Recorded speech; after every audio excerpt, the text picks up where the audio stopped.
We all need more memory, I think. Andy's going to show us how to add more to your computer on this hour on Call for Help. I hope these people can help me with my computer. A technician will be with you in 4 hours. 4 hours? You can upgrade for just $5,000. What? The Universal Serial Config board should be set to ID6. I need that in plain English. Help! Leo Laporte to Call for Help. May I help you?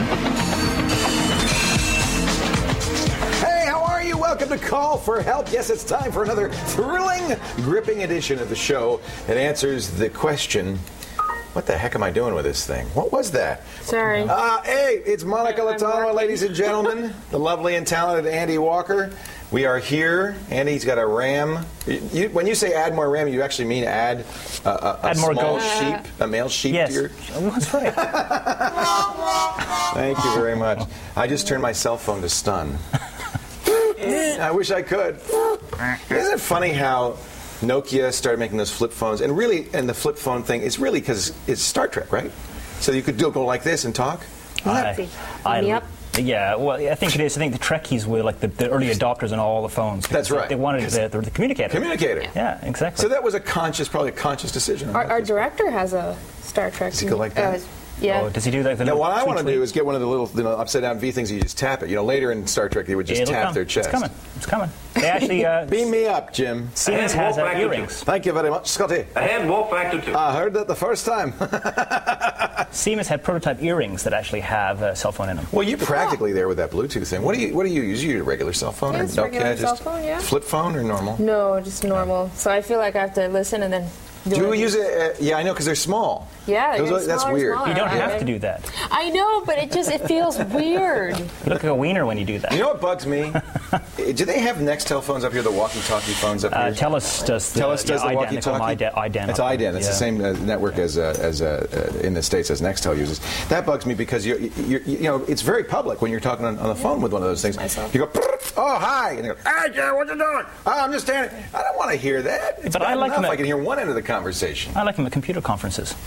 You can find each other. Oh, that's true. And it saves you the roaming charges. Yeah, that's true. Yeah. I guess. Hey, let's get this show on the road. Jim Sanderson, our office expert, is back to tell us more exciting things you can do. I think he's doing PowerPoint. Is it PowerPoint? Doing PowerPoint Primer. PowerPoint, the slideshow program that nobody uses in office except those business people who bore you to tears with their presentation. And then slide 4, you'll find. We're going to show you how to make it fun.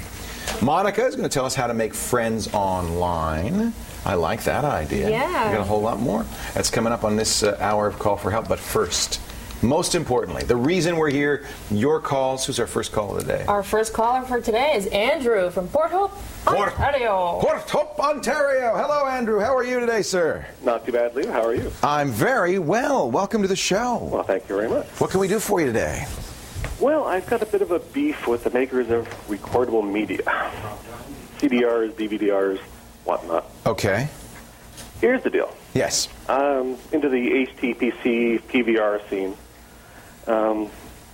Archive home movies to VCD. Right. And, of course, want to archive key shows to VCD, like the last shows in Studio A and the shuttering of Studio B in San Francisco, as an example. Uh-huh. And so you have some old classic episodes of Call for Help you want to save out, huh? And, of course, decaying videotape. Yeah, that's actually very good. So So you want to burn them onto a disc? Yeah, and I do. There he is. Yep. And you said VCD. Do you not have a DVD recorder? Oh, I certainly do. But I can actually squeeze more on VCDs, and they're actually cheaper. They are cheaper. Yeah, that's actually not a bad point. VCD is lower quality, but if you're taking them off VHS tapes, you probably don't care. If you have a high-quality image, you might want to try using SVCD, which is a superior form of VCD. VCD is a CD-based video disc, and it was actually, I think it's patented by the government of China. They were very common and popular in China. Never really took off here in the States because, well, DVD came out, and then we started, that kind of superseded a VCD for video. I think that's true in Canada as well. I'm not sure, but is that right, Andy? Yeah, VCD just never kind of happened. No, it never really took off. I mean, DVD was so fantastic and so much better than, say, VHS tapes and the rest of it. Why bother? So my particular beef is, yes. like putting ingredients on food, percentage of fat, calories, and whatnot, why do media manufacturers not put specifics other than what speed they think the disc might fall apart at? So what do you want to know? How many calories in a CD? Well, I mean, there are different types of dyes. They're using different reflective layers, and with the dual layer DVDs coming online, there's going to be problems with those. Yeah, you're right, and you're right. They don't document that.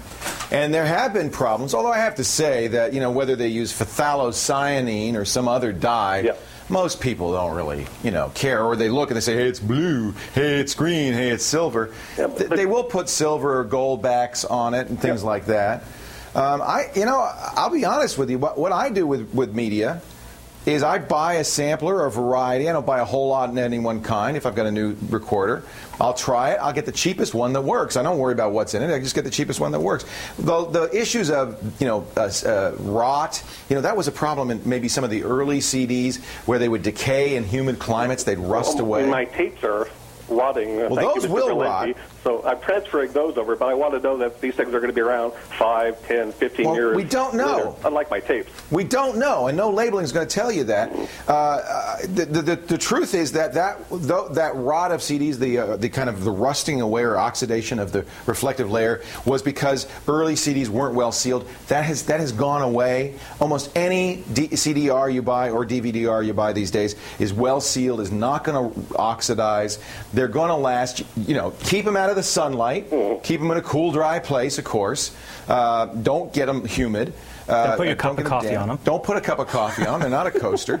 We don't know how long they last because these media formats haven't been around that long before. Right. We've talked, and since you obviously watched the show before, you probably heard us talk about there was a magazine in Germany, took a bunch of CDs, stuck them in a cabinet in the back of the office, came back to them a couple of years later and was shocked to learn that several of them had gone bad and were unusable. I guess that could happen. But I've talked to Andy McFadden, who does the CDR FAQ. He's probably most knowledgeable CD recordable guy in the world. I said, Andy, how long are these going to last? He said, with proper storage, you can expect these things to last decades, if not centuries. So I wouldn't worry. I would check them from time to time. I would have more than one copy of anything you make. It's easy enough once you make a CD to make a copy of it. But I wouldn't worry too much. I think these things are going to last. The real issue is not going to be that. I'll be honest with you, Andrew. The real issue is 20 years from now, who's going to have a CD player? Right? Yeah. What if you had stuff on floppies? What if you had stuff on zip disks? What if you had jazz disks? It's only been 6 or 7 years. Try to find a jazz disc player. I've already run into that problem because, of course, I don't have floppies in my computer anymore. Exactly. So, I have all of this old writing I want to pull up, but can't do it. It's not so much that the media is going to wear out. I think the media will outlast the CD player, the actual format. So what I would do is what you're going to probably do is you're going to have them on CD, and then along is going to come the super duper Blu-ray, DVD, double density, extra, super wide, and you'll copy it onto that. Right. But that'll happen long before the CD dies. So I wouldn't worry about it, okay? Okay. And I don't think you're ever going to see him put the number of calories on a CDR on the label. I just don't think that's going to happen. Hey, thanks for the call, Andrew. Thank you. Great to talk to you. When we come back, Andy Walker is revving up your Ram. Let's get ready to ram it. That's probably not the right way to tease that, is it? Stick around. We'll be right back.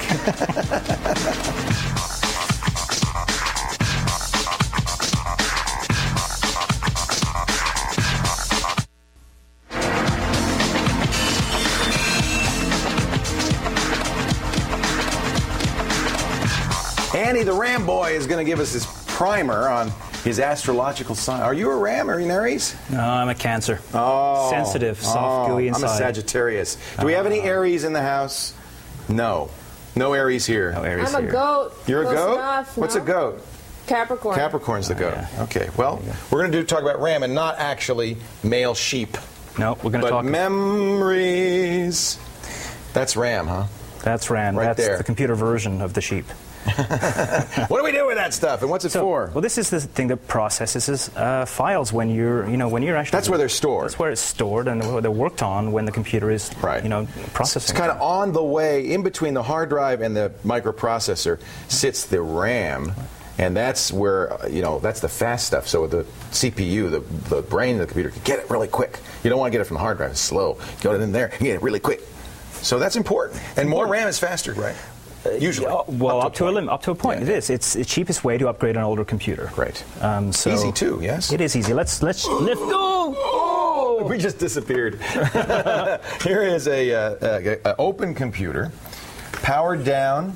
And of course, if you live in an area where static electricity is an issue, you're going to want to discharge all your static electricity before you do this. So let's not shine too much. Okay, and where is the RAM? Point it at. The RAM is So our right here. cameraman- So as you can see. Oh, we're going to have to turn it a little bit. You know what? We're going to turn it a little bit. There we go. There it is. Notice there's 3 slots here. Yeah.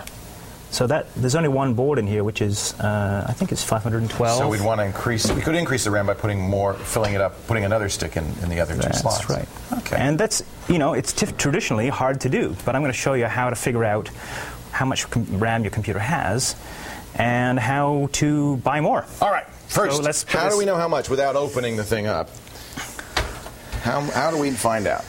So we're going to go to Crucial.com on my Okay. computer here, and This is a RAM vendor. it's a RAM vendor. Yeah, actually, the company's called Micron. They used to make PCs years ago, and they sort of focused in on components.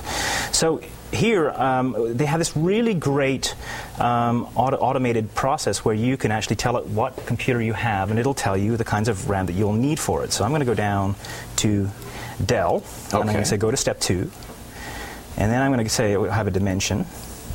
And then I'm going to select the model, which on this computer I think is 8400 series. So it's amazing because almost all the computers are in here. They are, yeah, with the exception of the ones that run Rambus, which is a different kind of RAM. Yeah, okay. We'll talk about that in a They second. don't. Yeah, for some reason they don't have a RAM bus selector, No. which is weird. They should. Well, I think it's because they told me that they decided not to go with Rambus because it They was didn't want to too make it. esoteric. They don't want to make it, that sort of okay. thing. All right. Well, so what this does is it tells you, I've just put in Dell Dimension 8400 series, and it actually says, yeah, this is a desktop computer, and the maximum memory is 4 gig or 4096 megabytes. Standard memory, that comes with the machine is either 256 or 512. In our case, it was 512. And there are 2 banks of 2. So there's actually 4 slots in there, it's saying, and you can add memory in there 512 at a time to get the maximum 4 gig. And you can do this with almost any computer that is on the market today and has been on the market in the last 5 or 6 years or so. That's really great. Now they say we recommend a minimum of 512 megs, which by the way I'd agree with. Yeah. Yeah, these days, absolutely, yeah. And so it says if you have an 8400 series, you might want to add more. Now, let's say you have no idea what brand your computer is. Yeah. It's just a beige box. Unfortunately, you have to use Internet Explorer for this, but there's a little ActiveX control that I should go in, and I'm going to accept that. So this will actually run on your computer to figure out what you've got? That's right. Wow, I didn't know about this. That's So cool. that was fairly quick. I think it's because I set it up before that it's quick. But anyway, it takes about 30 seconds or so, and then it actually identifies what's on your computer now, how the fact that it's empty and the types, and Oh, then, that's really neat. and then it has a pricing link. So because they want to sell you RAM, of course, don't they? Well, hey, they deserve my money. Actually, this is very good RAM. I buy a lot of my RAM from I buy Crucial. all of my RAM from here. Yeah. Kingston, which is another vendor, does the same thing. Yes. I don't know if they have this cool thing. No. That's a pretty cool These guys are pretty application. advanced. Yeah, wow. So, if you have an older computer and you want to improve its performance and that sort of thing, then, go to Crucial.com and add some RAM. Or go to your local vendor and ask somebody to help you with Right. that sort of That's thing. the other thing. If you have a manual, you can look at the manual. It'll tell you. It will. But I have to say this is often the easiest way to do it. Right. And is it hard to put in RAM? I don't think you have to be a little careful. You certainly have to touch the metal case when you first open the thing Yeah, to that's disperse just any kind of static no electricity. static, yep. And then you insert it on an angle, usually, and then you clip it into place. And if you are afraid, then get your teenagers to do it because they probably Yeah, they'll say, oh, Dad, come on. That's a snap. Literally. Ah! Thank you, Randy Walker. Ramby Walker. Ramby. No, it's not going to work, is it? It doesn't work. It doesn't work. I tried. Yeah. Okay. But, I'm a Sagittarius. He's a what? I'm a Cancer. Cancer. Sensitive, soft inside. Soft like a Shell. creme caramel. Shell on the outside. When we come back, little creme brulee. We call him creme brulee Walker. When we come back, More of your calls and the special legacy of Call for Help, that free file, the thing we just can't get rid of. More stuff on the cheap, so you don't have to put your hard-earned money into the hands of big corporations. Stick around. We'll be right back. Oh, before we do that, let's do our quiz. Which online community requires an invitation? Some of these are you just go, some of them you don't. Is it Orkut, Friendster, MySpace, or invite me, please invite me? Go to the website, give us your answer. We'll talk about it a little later on when Call for Help continues.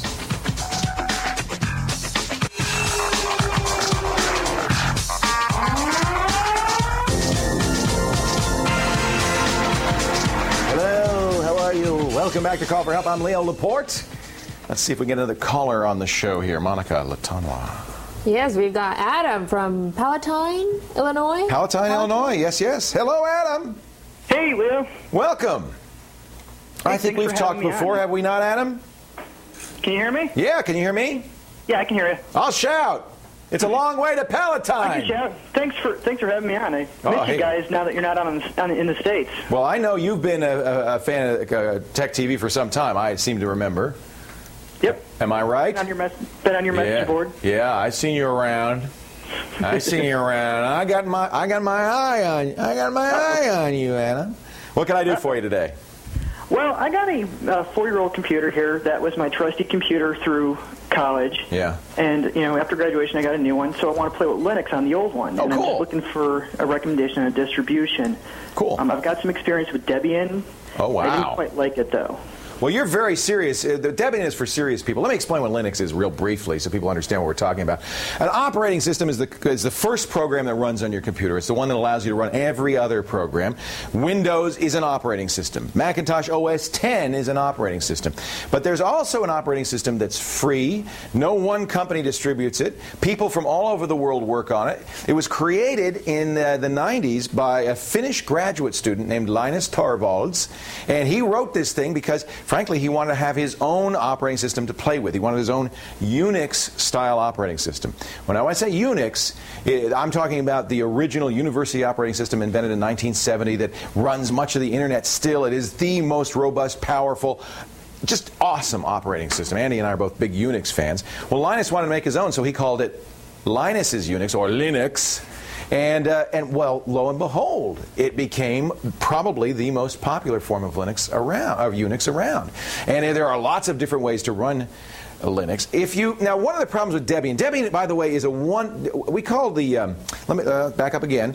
Linux is just an operating system, a kernel of an operating system, doesn't include any applications. When you get a distribution, you're getting the kernel of Linux, the thing that Linus wrote, plus a lot more software, most of it from GNU Project, the Free Software Foundation. So often we call it GNU Linux because it's really GNU and Linux.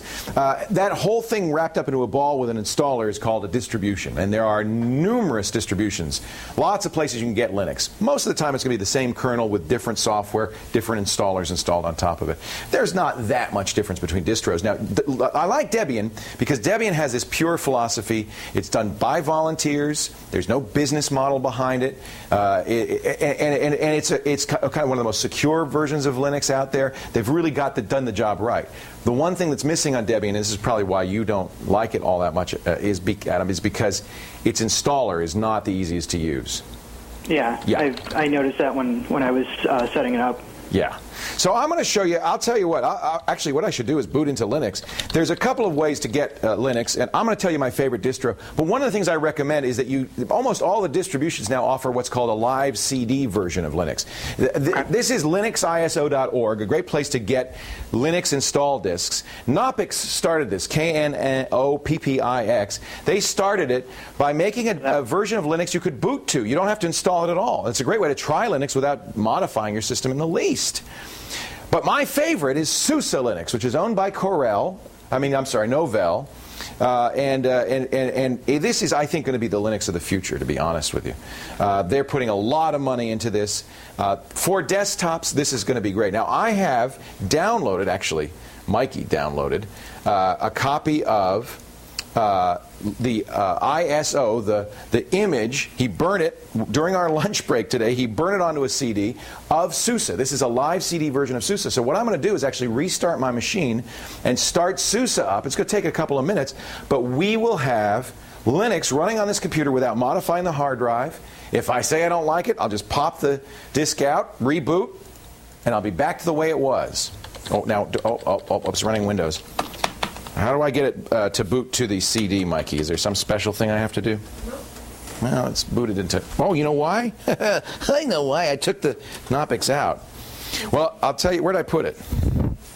The CD case on the... Is it over here? Oh, darn it. Well, I'll have to do this for you a little later, Adam. What we'll do is I'll boot into it and we'll show you later in the show. But this is just a burnt version of Linux. Have you ever tried a live CD version? I haven't tried a live CD version at all, actually. Yeah. I think before you decide which version to go with, and I personally would recommend SUSE. I know Mikey likes Fedora or the Red Hat kind of development version. A lot of people recommend Mandrake. Those are all great. They all have live CDs. Try it. The other thing you'll find out with a live CD is if it works with your hardware. Now, because you have older hardware, it's probably going to work. It's the newer stuff that Linux has trouble with because the companies don't often develop drivers for their various hardware. The Linux enthusiasts have to do it. So the longer the hardware's been around, the more people have it, the more likely it's going to be supported, if that makes any sense. Okay. So I would recommend SUSE. I'll tell you, it works for people who are used to here it is. Now we're booting into it. For people who are used to Windows, it feels the most comfortable. It comes with, this live CD comes with Office, Open Office, so you've got all the Microsoft Office style applications, but a free free open source version of it. It comes with a lot of great tools. It's really a great version of Linux, and it's booting up right now, right off the CD. So I would give that a try, Adam. Okay? All right, cool. I'll check that one out. Yeah, I think you'll like it. I think SUSE is really, that's the one I'm using all the time now. Take care. Cool. We'll Thanks. keep this booting, and in a little bit we'll have it up, and I'll give you a little tour of it. But right now it's time for Monica's free file. Hello, Monica. Hello. It involves people, elephants, and A horse. I like my walking music, and horses. What are you talking about? People, elephants, and horses. Lions and tigers and bears. Oh, my. What are you talking about? Well, talking about today's free file, which is Pivot Stick Figure Animator. Oh, how fun. Yeah, you can get that like PC World or CNET. We have links on our site to all of the download Check sites. it out at callforhelptv.com. Thank you. So let me show you what I've been playing with So you're doing while you were answering some calls. You're doing an animation. Yeah, so it loads up with a single figure, stick figure, and then I just added more characters, and this is kind of what I've been working on. So let's just see. Is it hard? Animation's hard. You got to draw each frame and all that stuff. Here, let's do. Doesn't it take a long time? Let's add another frame, which is great because it shows you. Oh, that's nice. You know, so I'm pretending this is Andy. And is he this doing is his me. little dance again? And you ran off the screen. Okay. So there we go. Okay, So, now wait. let's play it. Oh, we're playing! Hey, that's funny. That's clever. So it's a lot of fun. Which one's me? You're the one that Falls falling. Over. It looks like Monica's slugging you, and I'm running away because she's going to slug me next. Monica, do you have any deep-rooted hostilities you'd like to share with us? Is there an issue? Look, take the couch. I'll sit over here. You can talk. You can tell us. It's okay. And love that. what's great actually is you can. Monica, a little bit less violence, please. This is a I'm PG sorry, show. I'm used to violent games. That's right. That's right. So I think kids would love this, and what it teaches you is the it's basics so of animation. Yes, and it's kind of like a good beginner Yeah. if you're interested in graphic animations. Eventually, you'll probably work into 3D Studio Max and all that stuff. Where do you get the wanna really horses and advanced. the elephants and all that stuff? You can load figure types. Oh, they have all different. The program is available with elephants, a horse, and a man. I created this girl. Oh, you can create your own. Yeah, and where is that? I hesitate to ask, but how do you know she's a girl? She's a stick figure. Let's load her in there. Oh, there we go. She's got Ta-da! curlers and a So I dress. created that. And you can access it by create I love figure it. type. So And how much is this file? it is free. File of the day. Yeah. Pivot, the stick figure animator. Go to callforhelptv.com. It's hours and hours and hours of fun. Obviously. Yeah. You're having a good time. I wasn't paying attention to you whatsoever. I could tell. Coming up, is your mouse overworked in Microsoft Excel? Is PowerPoint making you woo? Our office expert, Jim Sanderson, is here. He's going to show you some great PowerPoint tips in just a little bit. You stay right here. I like this. This is fun. I want to play more with it. So all the teasers have been for, this one was for Excel.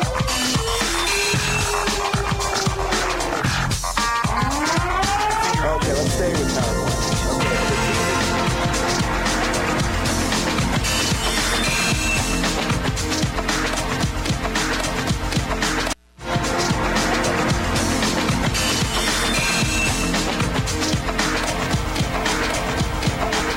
If you spend more time clicking around in PowerPoint than you do actually making slides and doing presentations, we're here with some help. Office expert Jim Sanderson, our office guy, is here to show you how to take that PowerPoint and take it to the next level. People probably don't even know PowerPoint exists sometimes. This is going to be PowerPoint 101, Leo, I think. This is kind of a neglected application. Yeah. You get, with Office, you get Word, Excel. Yeah. People use that like crazy. Absolutely. And then the PowerPoint? Well, what is it? Yeah, and you know, it incorporates, or it means that users have got to deal a little bit more with graphics files and stray out of the conventional word processing, letters and numbers that everybody's used to. Okay. And sometimes that can be a little bit confusing, but something new to learn. A great application if you ever have to give any kinds of presentations, speeches, PTA meetings, kids in school. You're using PowerPoint now. It's really a good skill to have in the job market if you can do a good PowerPoint presentation. Absolutely. Yeah. And the current versions of the software in 2003, they do all kinds of things. So there's all sorts of ways you can present your data. Right. This was started, by the way, just a bit of history, back in 1986 or 87, and it was number 1.0 was introduced in the Mac group of machines. Oh, interesting. So it's a Mac program ported over here. There's a little guy named Bob Gaskin, and he sort of built his work on some work done back in the 70s that had to do with Kodak 35mm slides. Well, yeah. So there's a little history. My dad's a professor in the old days. I can remember him very well making transparencies. He'd put on the... And he would hand letter them, or he would have transfers. It was a lot of work. Yeah, absolutely. Now you just go... Okay. So show us how you make a slideshow. We've started out here with Call for Help. Call for Help. The Good start. idea I like there, that. we've got 4 very rudimentary slides. Okay. All right. Now we've just prepared these. We're going to just go through 1 or 2 of the features of PowerPoint and maybe revisit this in greater depth at another time. But here we are. New slide. You can choose a design. Check that out. All kinds of design colors templates are one of the schemes. things that makes this really a powerful Absolutely. program. Yeah. And if you wish to change your text or add text, even though, as I said earlier, it's not a conventional word processing format, it's really not too difficult. It's just the same, isn't it? Yeah. Exactly. So the idea here... No, that name will ever fly. The idea here... Yeah. is to encourage people to give this a try. Right. And once, you know, there are all sorts of different features as far as viewing your work. By the way, there's another way to enter data that I wanted to mention. You can do it up here by simply adding bullets. So if you're used to the outline view, you can do it just like that. Exactly. Yeah, yeah. So it's really not a difficult thing to, you know, all you need to do is to try a little bit. Play with it. Absolutely. You can't go wrong. No, and then absolutely. once you've got your like I've just done there. Well, you could go wrong if you did that. But I want to show you something else. Sure. Which is certainly if you go onto the internet. Yeah. All right? And we've done this when we've talked about other Office applications here in the show. Yeah. We see some familiar faces here. Yes, that looks like my website with That's some pictures right. of Andy and Monica. Andy, there. Yeah. What is it? That's a mule. That's a mule. That represents me. That's my astrological sign. I'm Leo, the mule. There we are. So you're going to put a mule in there? There you for are. Me? We're going to go down here. All right. Paste in a mule. There you go. Oh, we put Andy in and there. it's easy. It's hard to tell sometimes. Andy, mule, I can't tell. It's easier in this graphics-based application to work with your files, to work with your pictures and move them around on each slide. Because it's kind of more oriented towards that. Yeah, absolutely. And if you want to change the view, simply go up here and you can see all sorts of ways of reviewing what you've done. Right. So there you are.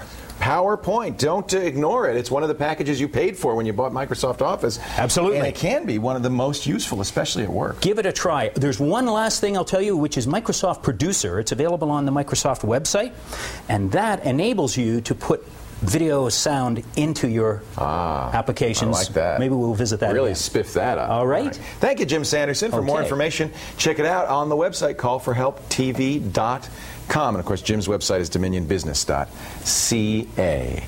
All right, we're going to be right back with a lot more Call for Help in just a bit. But first, I want to remind you, building a dream arcade machine, and more of your calls are coming up. That's all I'm going to do. We'll be right back. Big build up for that, huh? That was great.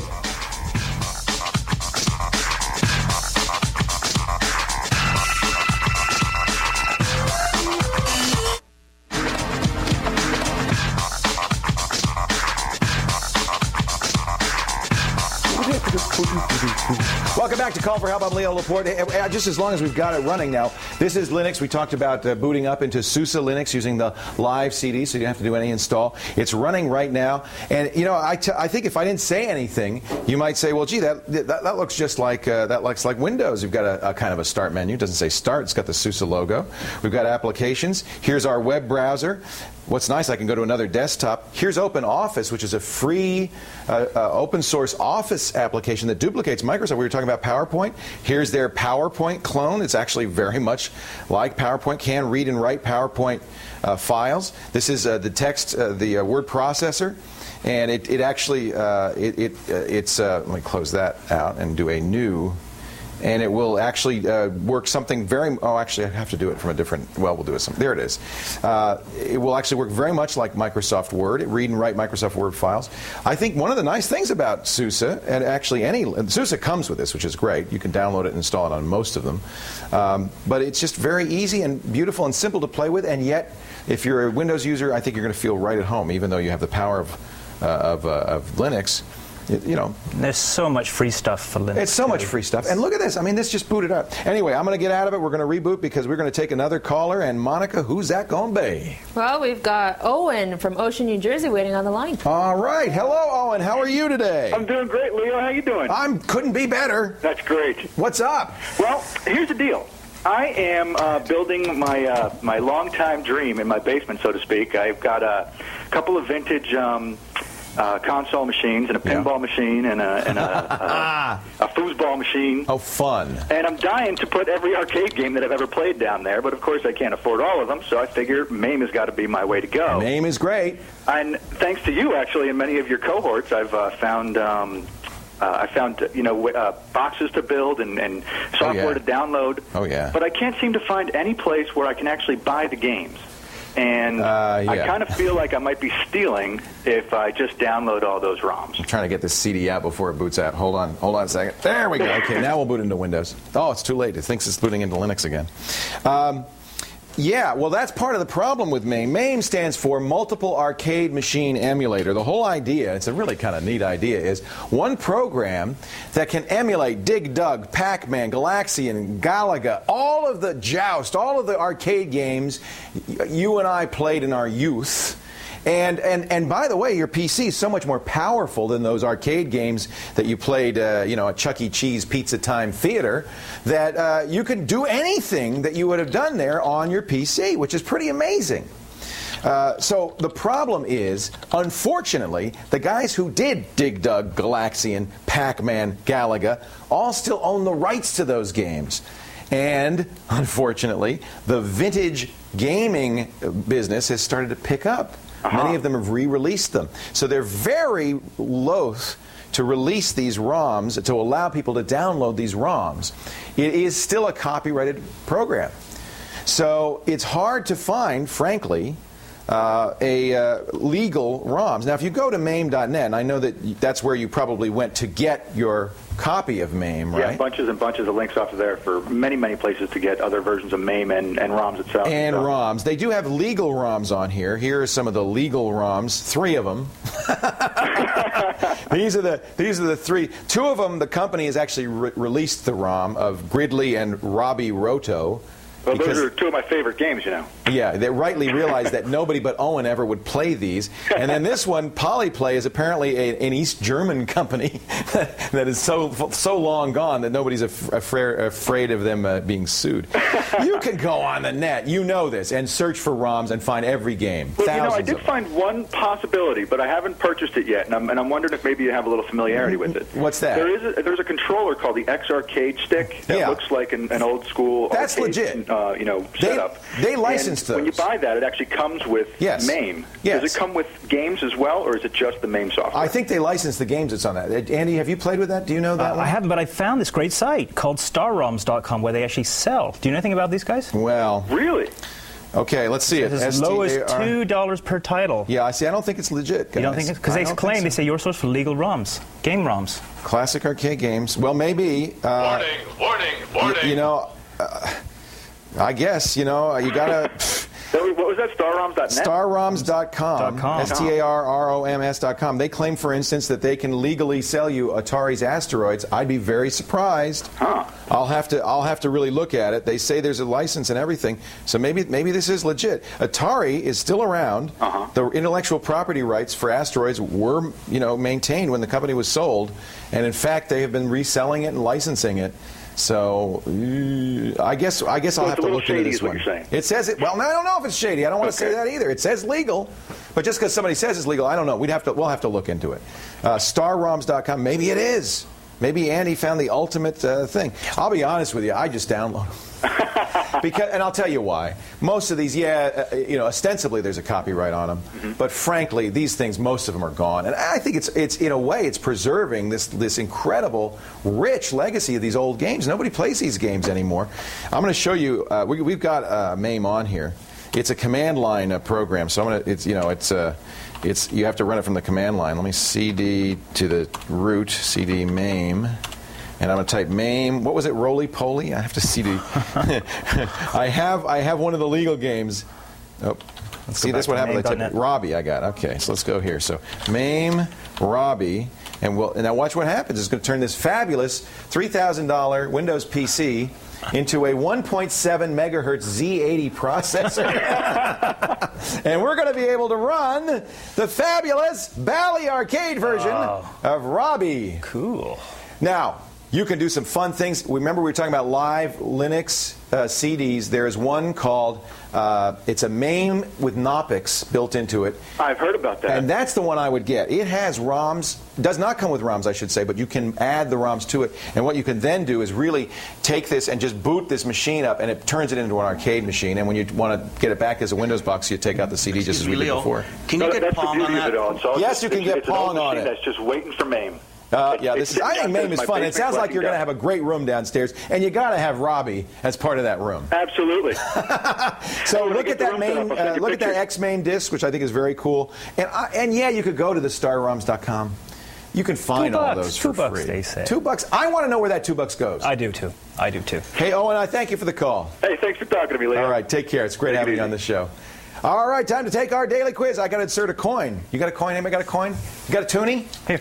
All right. Which online community? Oh, too late. It requires an invitation to join. Which online community requires an invitation to join? Is it Orkut, Friendster, MySpace, or Invite Me? Please invite me. Go to the website. Give us your answer. We'll talk about it. When Call for Help continues. Welcome back to Call for Help. Before the break, we asked you which online community requires an invite to join. You can get in Friendster just by signing up. I don't know what is MySpace to say. You can invite me. I don't know. It's Orkut. Orkut. I hope you got that right. Yeah. That sounds like a country in the game Risk. I've got Kamchatka, Irkutsk, and Orkut. Monica is here to show us more about Orkut. Yeah. I'm a member of Orkut. Me too. Yeah? Yeah. What is Orkut? Orkut is an online community, and you do have to be invited in order to be part of it. Friendster is the same idea, but anybody can join. Up, yeah, and I just did, just to to check it out. To compare the two. Yeah. The idea is you get friends of friends, and you meet people because they're friends of yours. Yeah. Or friends of your friends. Yes. And you extend your, well, for instance, here's mine, this is mine, and how many people? Here, let's. 100? This one's mine, actually. That's yours? I don't have too many friends, but. Let me see how many friends I have. And this is Leo's. These are all my friends. I'm your I have 16 friends.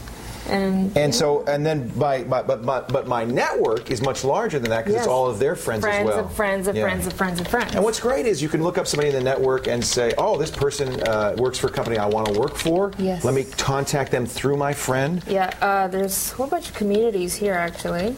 People also use it for dating. Business, because what better way to meet somebody interests. than through a setup, through a friend of a friend, than some stranger, you know? Yeah, exactly. Yeah. So I actually joined Orkut to, meet other people who are interested in the same shows I'm interested in. Oh, so you actually are part of the communities. Which one are you? Well, which I community? haven't joined. I know, Battlefield Earth. No. You really like, no. Wait a minute, no, I'll get Spaceship 1999, no. No. Right. Okay. So there's a whole bunch of other communities like Friendster. I'm sure. Friendster is I think the first Andy's one. A member of Friendster. Are you a Friendster? I am. Yeah. Yeah. I am absolutely. Friendster was the first one that I knew of this. Were you a member of Friendster? Yeah, I had to get out of Friendster. And then, of course, there's Yahoo and groups. MSN. Yep. There's also Classmates, which I'm sure was everybody. a member there too. Me too. Yeah. Well, I was trying to find some high school I think friends. we're in the same. Didn't we go to school together? No, dear. I don't think you were even born when I was in high school. But nice, thank you. What else you got? The thing is with Classmates, though, you're going to have to pay to be a gold member. To get the in order to contact the people. Right. So you can view, but they you can have to pay contact to you, contact. but you can't contact them Yeah. if they're pro members. Yeah. So there's a whole bunch of other stuff like Match.com, Monster.com. We got them all on the website. If you want to Yep. make friends and influence people, go to callforhelptv.com. And what's your name on Orkut? Monica? Monica. Your real name, Monica Latama? Yeah. You use your real name. Interesting. Not anymore. Do we have a caller on the line? Yeah, we do. We have. No, I'm my real name too. We have Jeff from Edmonton, Alberta. Edmonton, Alberta. Hello, Jeff. How are you? I'm doing great. How are you guys? I couldn't be better. It's so nice to be doing Call for Help again. We're glad to have you back in our little village here. Our village of Canada. It makes me so happy. I feel bad when I talk to Americans who say, we can't get you. But it just, the truth is, Canada has always been very supportive of this show. We started on Tech TV Canada about, I would say, 2 years ago, something like that. Probably a little more than that. And that's when I started watching you. Yeah, and we immediately started getting calls and letters and emails. It's always been a great place for us, so I couldn't be happier than be up here. We just don't know our tech stuff, so we always need the help. I don't think it's that. I think it's that... I'm Canadian ancestry. Maybe they're just, kindred spirits. We're actually very, very high tech. Very, very high tech. It is. It's an amazing nation. We really are. It really is. Yeah. A lot of good stuff. In fact, one of the things I'm glad about doing this show in Toronto is we can bring in some of those high tech companies that we didn't cover in the States who are in Canada. There's some neat stuff going on. But enough about us. What about you, Jeff? You must have a reason to call. I do. I do. Many moons ago, when I moved to Windows 2000, yes, I got my new workstation all nicely set up, and right now I'm running Windows 2000 with IE6. Mm-hmm. When I go to click on a zip file from within IE6, I want to be able to download that file, but I've inadvertently set the little dialogue that comes up to say, just open the file. Don't ask me, just open it. Oh, in IE you have it so to the default, so I can save that file. Now, sometimes I can get around to it if you right mouse button on the thing and say save as. You can do that, but a lot of times it points to an HTML page that doesn't do me any good. You want to change? It opens up WinZip. When it'll automatically download the file, open up WinZip. Right. From there, I can't actually save the file. I have access to everything, the contents of the zip file, but I'd like to be able to just say, go back to the default setting. Yes. Click on that zip file. Ask me where it wants to save. And I understand. You want to change the behavior of Internet Explorer so it asks you that question, save or open, instead of just automatically saving it. Yeah, I understand that. How does he do that, Andy? I can't remember where that is. There was a dialog box that came up and said, what do you want to do with these? From now on, just under Internet open it. And I inadvertently hit it and regretting it ever since. Yeah, I don't blame you. That's confusing. I have not been able to figure out how to change it back. Yeah, I thought it was under programs. Click on Restore Defaults and under the Advanced tab. Restore Defaults, I thought just set back your search engine. And Yeah. But it has I'm trying to remember. I think it's actually in the control panel. I'm just trying to remember how to change this. And I have 90 seconds, they're telling me in the control room to do it. Will I be able to do it? I don't know. This makes me mad because, of course, I know exactly how to do it. I just can't remember where it is. There is a setting to. Andy's looking. We're going to find it. If we don't find it in this segment, we'll find it in the break. Manage add-ons under Programs. Okay, Would that do it? Well, let's see. We're going to go to. It's under Programs. Programs. Go to Manage add-ons. That Manage may just be the add-ons. No, maybe just the plugins. No, I don't think so. It's not set program access and defaults, is it? Oh man, I could tell you one thing, Jeff. There's about 3,000 people at home going, "You idiots! Yeah, exactly. It's right there," and I know it is, and I'm just it's driving me crazy. People look up to me because they think I'm the smart guy, and I can't get the simple thing. We're gonna find. You know what, Jeff? We're gonna find it for you. We got to take a break. Keep watching, okay? Absolutely. And actually, keep him on hold so we can hear the answer. When we come back, Andy and I are going to work the next 2 minutes like crazy madmen, and we will find the answer. Jeff, I thank you for calling. It's great to be back in Canada. Thank you for watching. When we come back, we're going to tell you how you could be on the show because we'd love to have you call us, and we will answer Jeff's question when Call for Help continues. Stay right here.